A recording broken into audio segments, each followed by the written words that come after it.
Messieurs, dames, bonjour. Monsieur Ducos, nous allons commencer le cours sur Money Management dans quelques instants.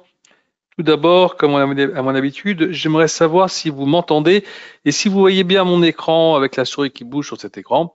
Vous avez normalement sur votre écran à vous une petite croix rouge ou une flèche rouge sur le côté en haut à droite qui vous permet d'accéder au chat. Donc, si vous pouvez m'envoyer un message pour me dire que tout est OK, ça serait plutôt pas mal. Et au niveau de l'image, vous voyez bien l'avertissement sur le risque qui est sur l'écran avec ma souris qui bouge aussi superbe. Donc on va attendre une petite poignée de secondes le temps que les retardataires puissent se connecter et on commence juste après.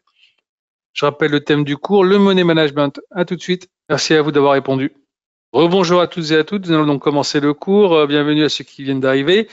Alors, le thème du cours, c'est money management. Donc, on va tout de suite enlever l'avertissement sur risque. Je pense que tout le monde l'a déjà vu.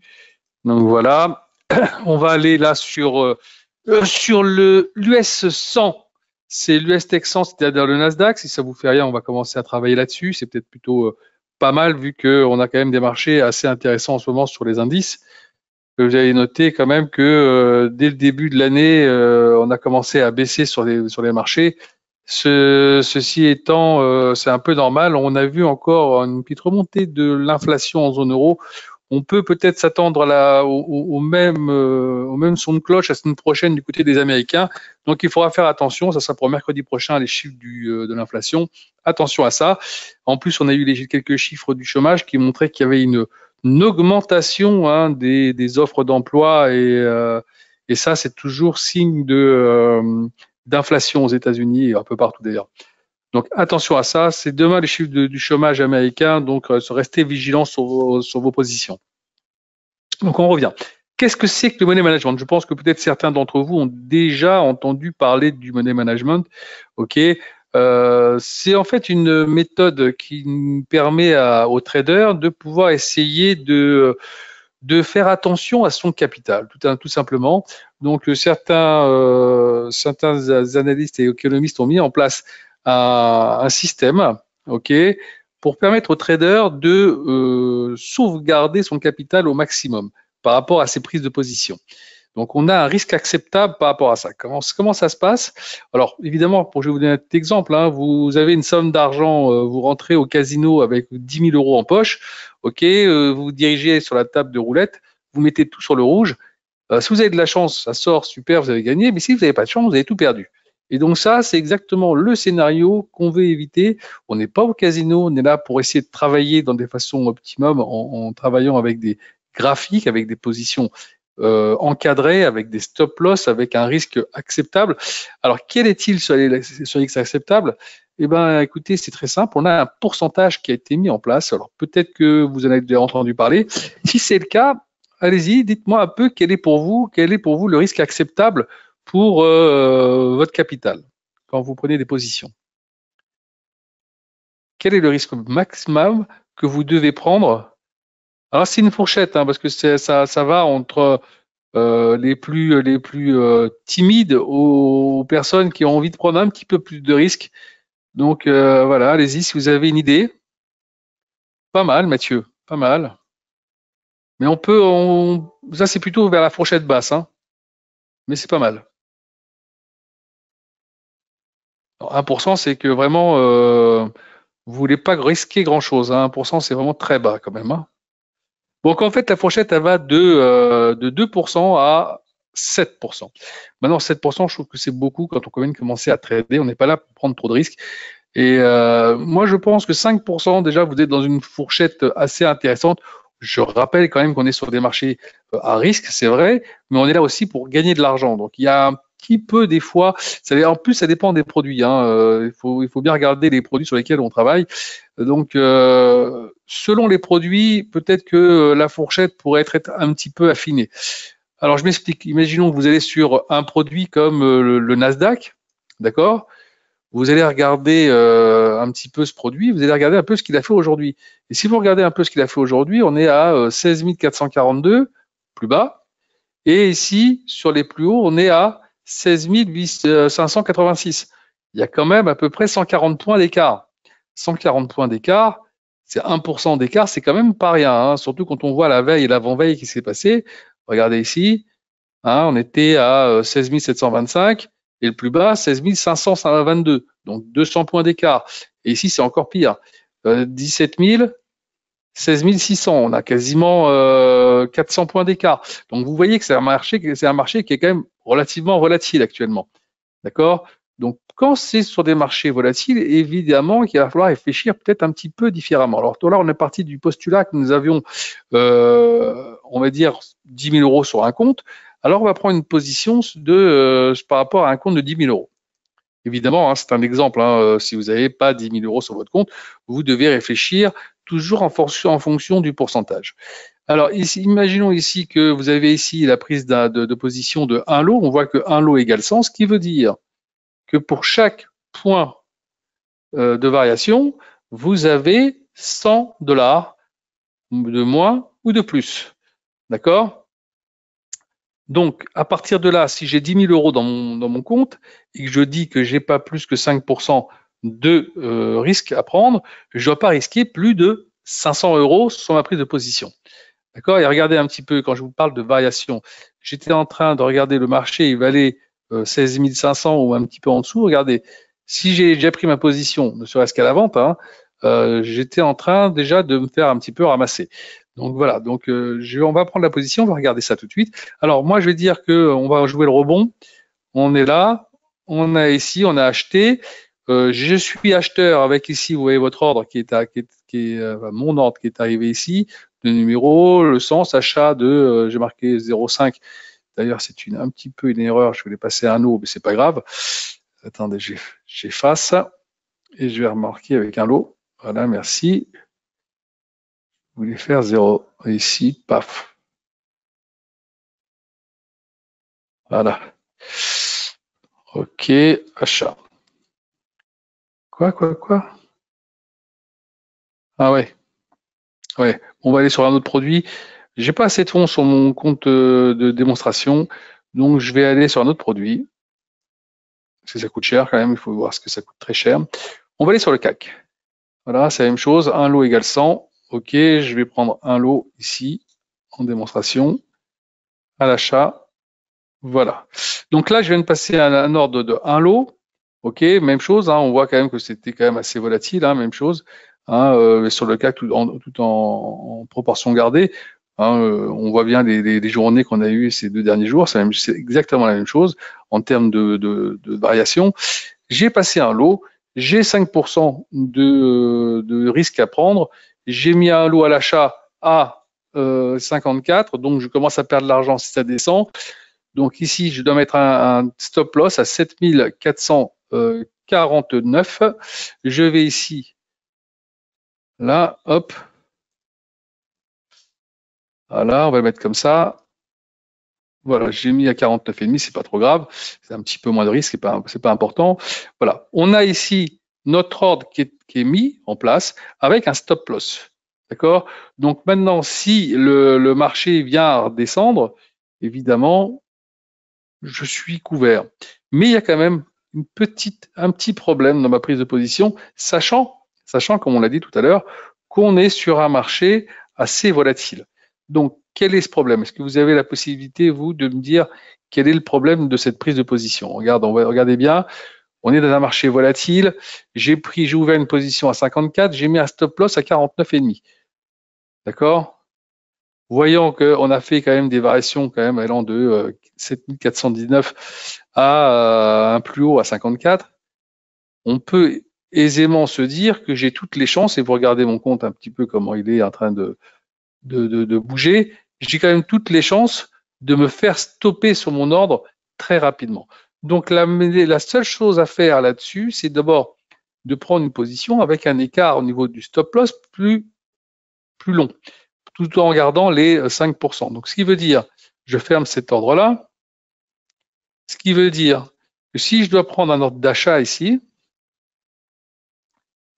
je ne vais pas prendre un lot, et je vais prendre 0,5 lot. D'accord? J'efface ici, je fais 0,5 et je prends un ordre de 0,5. Ce qui va me permettre, évidemment, de ne plus mettre à 5 points, d'accord? Mais de mettre... pourquoi je suis sur le... C'est quoi ça? Qu'est-ce que je fais sur la tech, la mince? Excusez-moi, c'est en fin de journée, des fois je suis un petit peu fatigué, je manque de concentration. Ça, c'est des erreurs à ne pas faire, hein, bien sûr, hein. On se met là, voilà, 0,5 à l'achat. Donc j'ai passé mon ordre. Là, maintenant, je l'ai ouvert à 53, à 53, donc mon stop loss à 43,5. Je me mets ici, donc je mets plus 5 points, mais je vais pouvoir mettre 10 points. Et ça, c'est plutôt intéressant. Donc si je fais ça comme ça, je vais pouvoir ici le mettre à 43,5. Hop, voilà. Je fais ça. C'est parti. On y est. Voilà. Vous avez votre stop loss qui est positionné. Et là, maintenant, vous avez la possibilité de pouvoir voir venir par rapport à votre ordre. Évidemment, si vous voyez que le marché est vraiment très nerveux et que vous êtes peut-être un petit peu emballé par rapport à votre prise de position, rien ne vous empêche, par exemple, de réduire votre position. Vous allez là, par exemple, au lieu de fermer l'ordre en entier, vous allez là et vous fermez une partie de l'ordre. Vous faites 0,2. Voilà, 0,3, vous fermez 0,3 de votre ordre et vous gardez que 0,2 pour éviter justement d'avoir un trop gros risque. Et encore une fois, si vous pensez que réellement le marché est beaucoup trop nerveux, il vaut mieux attendre. Mais avant de prendre une position, et ça j'insiste là-dessus, hein, c'est vraiment très important, avant de prendre n'importe quelle position, vous devez d'abord et avant tout avoir un graphique qui vous aide à prendre cette décision et de savoir quels sont les objectifs. C'est ça le plus important de tout, hein. Vous devez à tout prix avoir un graphique qui vous dise, voilà, je sais que c'est important. Vous voyez ici, ben, là on a pris notre ordre ici, on voit les retracements Fibo. On est repassé en dessous ici du retracement 23,6. On est juste là. Si on repasse à l'achat au-dessus de ces 7471, on peut dire que peut-être on a la possibilité d'aller chercher les 7540 à peu près. Maintenant, si on n'y arrive pas, on risque de se casser les dents et repartir chercher plus bas. D'accord? Donc pour l'instant, on va dire que le marché a baissé un petit peu, il va peut-être se reprendre, on va attendre de voir un peu ce qui se passe. Imaginons qu'on est pour l'instant toujours acheteur, peu importe, hein, mais il faut quand même, là j'ai pris j'ai pris l'exemple d'un achat, mais avant toute chose, hein, je répète, prenez d'abord le temps de bien analyser votre graphique avant de prendre une décision, que ce soit à l'achat ou à la vente. Maintenant, quand vous avez fait ça, vous avez la possibilité, évidemment, pour pas prendre trop de risques aussi, de prendre par petits parcelles. C'est-à-dire qu'au lieu de prendre par exemple 0,5, prenez 0,10. OK, vous prenez une première position et vous les échelonnez votre prise de position par rapport à l'évolution du marché. C'est-à-dire que vous êtes par exemple, acheteur à 7450, vous positionnez un stop loss par rapport à celui-ci, vous voyez que le marché continue à monter, vous reprenez une autre position, vous reprenez un stop loss par rapport à ces 0,10 et ainsi de suite pour prendre vos 0,5 points. D'accord? Ce qui va vous permettre de pouvoir accompagner le marché tout en ayant un stop loss intéressant. Et n'oubliez pas que plus le marché va monter, plus les stop loss que vous avez mis sur les premières positions, vous allez les remonter. Vous allez remonter votre stop loss sur les premières positions. OK, par exemple, si vous avez acheté la première position à 7450 et vous avez mis un stop loss, imaginons à 7440, parce que vous l'avez mis suffisamment loin pour pouvoir respecter votre management. Quand on va être à 7460, vous faites remonter votre stop loss au-dessus de votre prix d'achat. Comme ça, vous avez déjà mis qu'à break-even et au-dessus, voire même un petit peu gagnant, votre première position. Et donc, ce qui va vous permettre en cascade de protéger toutes les petites positions que vous allez prendre. Et ça va en même temps protéger votre capital et protéger toutes vos positions. Ça, c'est la première des choses. Alors, je vais vous montrer quelque chose qui va peut-être vous intéresser. OK, même sûrement, je pense. C'est ça. C'est un petit pricer, d'accord? Alors ici, on était à 7450, on va dire, hein, à l'achat. On avait dit, voilà, on va commencer par là, tac. Voilà, on va remonter un peu par là, comme ça on voit. Pardon. On a dit qu'on avait pris en lot, en termes de lot. Attendez.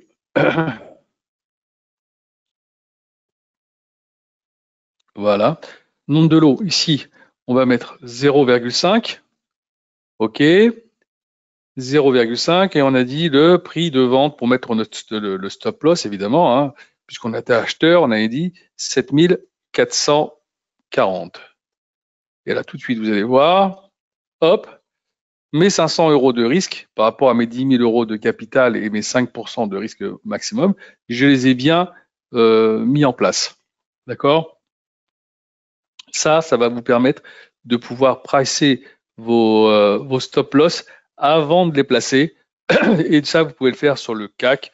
Ici, je vous ai enregistré le CAC et le S500, le Gold, le Platine, le Dow Jones, le Nasdaq, les actions ici et quelques valeurs du Forex. Voilà. Donc, ça va vous permettre vraiment, dans un premier temps, de vous quasi habituer à mettre en place, avec le pricer, de mettre en place vos stop loss. Et c'est ça qui va vous protéger au mieux. Alors, petite remarque, il se peut que quand vous êtes sur des comptes à risque limité, ok, vous n'arrivez pas à pouvoir bouger les stop loss. Vous avez la possibilité, si vous le désirez, de demander à votre responsable de compte de faire un changement de compte pour pouvoir avoir la possibilité d'avoir un compte en mettant vous-même vos stop loss à vous voulez. D'accord? Ça, il faut faire une demande à votre gestionnaire de compte. Ça sera assez simple, ça va prendre en montre en main 5 minutes pour le faire. Ça, c'est important. Alors, si je vais regarder s'il y a des questions jusqu'à présent, s'il n'y a pas de questions. Alors, le trailing stop, c'est un peu la même chose que je vous ai montré, mais ça, je le fais, je vous l'ai montré moi-même en vous l'expliquant, parce que ça, vous pouvez le faire à la main si vous voulez, si vous suivez vos positions. Mais le trailing stop, c'est un peu la même chose. Il suffit après d'aller ici, ok. Vous allez sur votre ordre, faites un clic droit ici, vous allez ici trailing stop et vous allez après choisir le nombre de points personnalisé et vous faites vous-même votre trailing stop là-dessus. D'accord? C'est exactement ça. Mais c'est à vous de le mettre après en place sur chaque ordre. Mais encore une fois, pour pouvoir le mettre en place, il vous faut un compte. Si vous êtes pas si vous êtes sur des comptes européens, vous êtes obligé de demander à votre money manager de vous aider à ouvrir un nouveau compte. Alors c'est pas de faire une toute nouvelle ouverture de compte, hein, c'est juste de faire ajouter un compte et à partir de là, avoir la possibilité avec ce nouveau type de compte, il fait une demande au service concerné chez nous qui va vous le débloquer et vous aurez la possibilité de pouvoir faire toutes ces opérations. D'accord? Donc, je vous envoie mon mail là ici tout de suite sur le chat. Ça peut vous intéresser d'avoir le pricer. Vous m'envoyez un mail juste après. D'accord? Et moi, je vous fournirai ce pricer, évidemment. Alors, faites attention, s'il vous plaît. La partie verte il n'y a rien qui a été sauvegardé, donc ne touchez pas à la programmation. D'accord? Ne touchez à rien au niveau de la programmation, sinon vous allez tout fausser. Ça serait un peu dommage. Donc voilà, je vous ai envoyé mon mail. Vous m'envoyez un mail et moi je vous répondrai en attaché le pricer. Est-ce qu'il y a des questions pour l'instant? On fait une petite récap rapide. Hein. Vous avez vu, le money management, c'est pas grand-chose. Alors évidemment, tout à l'heure, je vous ai dit, hein, à juste titre, certains ont répondu entre 1 et 3%, mais on peut aller beaucoup plus loin. En fait, c'est plutôt entre 1 et 7%. C'est à vous, après, de juger quel risque vous voulez imprimer à votre compte. C'est vous qui regardez. Moi, j'ai pris 5% parce que je pense quand même qu'on est là pour essayer de gagner un peu d'argent. Mais il y a toujours une part de risque à accepter, ça c'est vrai. Maintenant, si vous voulez éviter de prendre un petit peu de risque vous voulez prendre un peu moins de risque, prenez 4, prenez 3, prenez 2, ou prenez 1, mais 1, je trouve que c'est quand même très bas, hein, Samba. C'est vraiment très très bas. D'accord? Comment connaître le lot optimal? Si vous allez le connaître déjà par rapport à votre margin, quand vous allez prendre une position par rapport au capital que vous avez, vous n'allez pas pouvoir dépasser un certain niveau. Ça dépend de ce que vous avez en capital et ce que vous allez travailler comme produit. Donc à partir de là, par rapport au margin qui va être pris, vous savez qu'il ne faut pas trop dépasser pour pas aller en dessous des 100%. Vous voyez ça, vous voyez cette marge limite là. il ne faut pas que vous soyez à 100% ou en dessous de 100%, parce qu'après, vous allez rentrer en margin call. Si vous êtes en margin call, ça veut dire que pour, par exemple, le marché commence un petit peu à dévisser ou pas dans le bon sens pour vous, vous risquez de perdre vos positions et donc de faire sauter vos positions. Et ça, c'est pas du tout quelque chose qu'il faut faire. Donc, évitez d'arriver à 100% de margin, ça c'est important. Si vous n'avez pas le choix, en tout cas, si vous voyez que ça redescend trop bas, ou vous fermez des positions. Faut pas hésiter pour pouvoir essayer de remonter votre marge, ou alors vous remettez du capital pour essayer de remonter votre marge, d'accord? Essayez de pas en arriver là, c'est plutôt pas mal. Est-ce qu'il y a d'autres questions? Donc faites attention d'abord, on fait une petite récap. Faites attention à votre graphique pour déterminer le meilleur moment pour essayer de rentrer dans le marché. Faites attention aussi aux annonces, hein. Les annonces, si vous rentrez dans un marché où il y a une annonce, pas terrible. Donc, regardez d'abord le calendrier économique, vous faites le graphique, calendrier économique, vous regardez un peu ce qu'il y a, est-ce que ça vaut le coup, oui ou non, d'acheter à ce moment-là ou de vendre à ce moment-là. Quand vous avez pris votre décision, vous avez à peu près sûr d'avoir pris la bonne décision, vous choisissez le risque acceptable, vous regardez le nombre de volumes par rapport à votre compte que vous pouvez faire et vous faites bien attention à tout ça. Vous avez le bon pricer, si vous voulez le pricer, je vous l'envoie. Et à partir de là, vous êtes, on va dire, paré pour pouvoir travailler dans des conditions optimales. Ok, je pense qu'on va avoir des séances dans les semaines qui arrivent, dans les jours et dans les semaines qui arrivent, assez chaudes. Donc, restez prudents, faites attention, essayez de travailler le plus intelligemment possible et essayez d'appliquer ce qu'on vient de voir ce soir. Passez d'abord à bord à tous, comme c'est tout encore le début de l'année, excellente année à tous, hein, meilleurs vœux, santé d'abord, et réussite sur la plateforme. À bientôt.